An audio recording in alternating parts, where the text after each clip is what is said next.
বলুন জি। বিসমিল্লাহির রহমানির রহিম। সম্মানিত উপস্থিতি, আপনারা জানেন আগামী 13ই ফেব্রুয়ারি 2025 নড়াইল জেলা বিএনপির দ্বিবার্ষিক কাউন্সিল।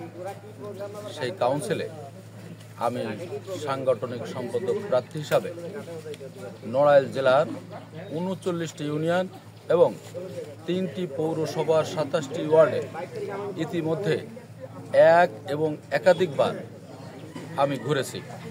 আমি তৃণমূলের বিভিন্ন ওয়ার্ডের সভাপতি সম্পাদক, ইউনিয়ন বিএনপির সভাপতি সম্পাদক সহ যারা সম্ভাব্য ভোটার তালিকা যাদের নাম আসার মতো, আমি বিগত 4-5 মাস যাবৎ আমি তাদের দ্বারে দ্বারে ভোট দোয়া এবং সমর্থন প্রার্থনার জন্য বারে বারে গিয়েছি।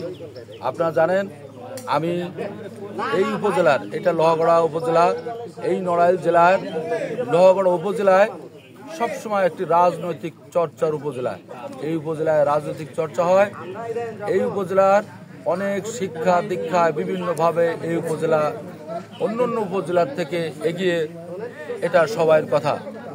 আমি শুনেছি আমাদের মাননীয় জেলা প্রশাসক, আমাদের পুলিশ সুপার সহ জেলায় অনেক বড় বড় কর্মকর্তারা এসে তারা বলেছেন এই নড়াইল জেলার নাম নড়াইল না হয়ে লোহাগড়া হওয়া উচিত ছিল। তো আমি গর্বিত যে আমার বাড়ি লোহাগড়ায়। আমি এই লোহাগড়া উপজেলা ছাত্র দলের সভাপতি ছিলাম।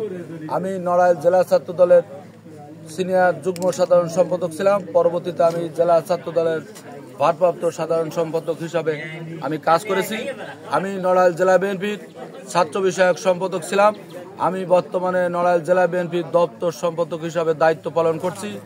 আমি এই জুলাইয়ের 24-এর আন্দোলনের পরে আমাদের লোহাগড়ার সবচেয়ে বড় কলেজ, যেখানে 1300 থেকে 1400 ছেলে মেয়ে পড়াশোনা করে, সেই ঐতিহ্যবাহী নবগঙ্গা ডিগ্রি কলেজ দিঘলিয়া, আমি সেই কলেজের সভাপতি হিসাবে দায়িত্ব পালন করছি।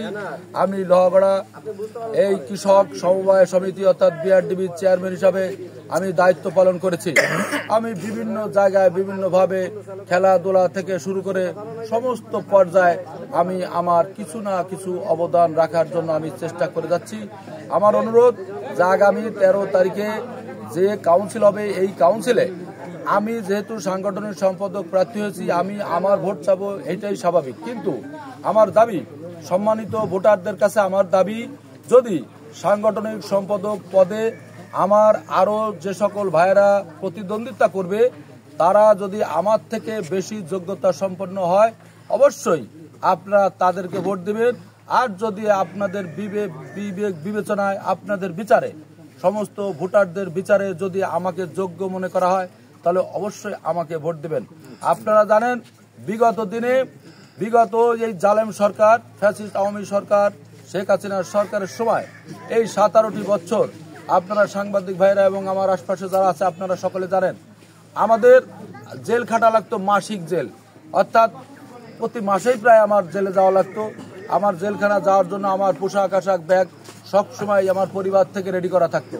আমরা জেল খেটে এসে পরিষ্কার পরিচ্ছন্ন করে পোশাক আশাকগুলো আবার ব্যাগে আমাদের পরিবারের লোকজন ভরে রাখতো।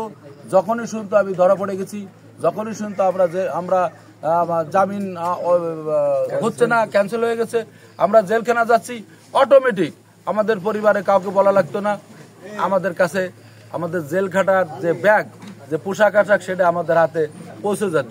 তো যাই হোক, তো মামলার সংখ্যা আপনারা জানেন, জেল খাটার সংখ্যা আপনারা জানেন। আমি কারোর সাথে কখনো দলের ক্ষেত্রে, দলের পোস্টে কখনোই কারোর সাথে আপোষ করি নেই। হয় রাজপথে ছিলাম অথবা জেলখানায় ছিলাম।